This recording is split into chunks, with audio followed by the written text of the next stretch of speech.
ষড়যন্ত্র করেছে, সংবিধান সংশোধন করে। চারটিখানি কথা নয়, সংবিধানে সেকুলারিজম এনেছে আর বলেছে রাষ্ট্রের কোনো ধর্ম নাই। আর আমরা যখন রাষ্ট্রীয়ভাবে ধর্ম প্রতিষ্ঠার চেষ্টা করেছি তখন আমাদেরকে জঙ্গিবাদ আর সন্ত্রাসবাদ বলে গ্রেফতার করেছে। পরিবর্তন হয়েছে। আমি বলি দেখেন, এই পরিবর্তন দরকার ছিল বটে, তবে এটা চূড়ান্ত পরিবর্তন নয়। এই পরিবর্তনের পরে রাষ্ট্র যদি মেরামত না করা যায়, এই পরিবর্তনের পরে রাষ্ট্র যদি ঠিকঠাক মতো সংস্কার না করা যায়, 2000 ছাত্র জনতা রক্ত দিয়েছে, বৃথা যাবে, পরিবর্তন হবে না। আমার কথা হাতে পায়ে ধরে বুঝবার চেষ্টা করেন।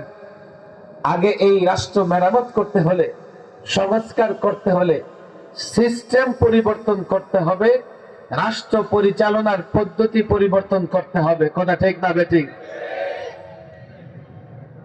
আমাদের প্রধান মেহমান চলে আসছেন। হুজুর, আপনি তো এলাকার, তাতেও আপনি প্রধান, বসে। আমি লম্বা সময় বলবো না, 5-7 মিনিটের মধ্যে আমি শেষ করে দিচ্ছি। ফাইনাল কথা।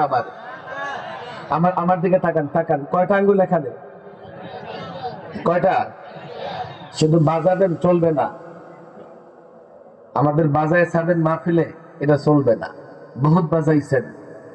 বাংলাদেশ যারা চালায়, যে রাজনৈতিক দলগুলো ঘুরে ফিরে 4টা ইজম মানে, 4টা মতাদর্শ মানে, 4টা মতবাদ মানে, বা বলতে পারেন 4টা ধর্মই মানে।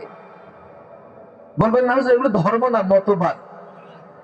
এই মতবাদ গুলো যখন ধর্মের বিপরীতে আপনি দাঁড় করাইয়া দেন, তখন সেটা আরেকটা ধর্ম হয়ে যায়। কথা ঠিক না বেঠিক?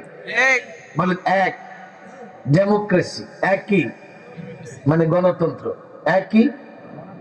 2, সেকুলারিজম। সেকুলারিজম বুঝেন তো?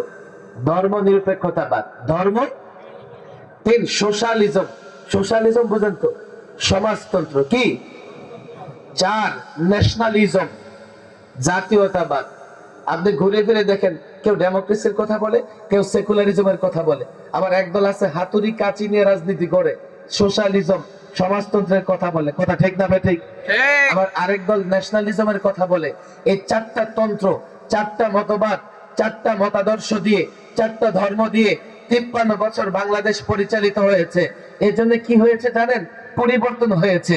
চেয়ারের ব্যক্তি পরিবর্তন হয়েছে, দুর্নীতি বন্ধ হয় নাই। চেয়ারের ব্যক্তিটা পরিবর্তন হয়েছে, চুরি বন্ধ হয় নাই, লুটপাট বন্ধ হয় নাই। এই সিস্টেম যদি পরিবর্তন না হয়, 50,000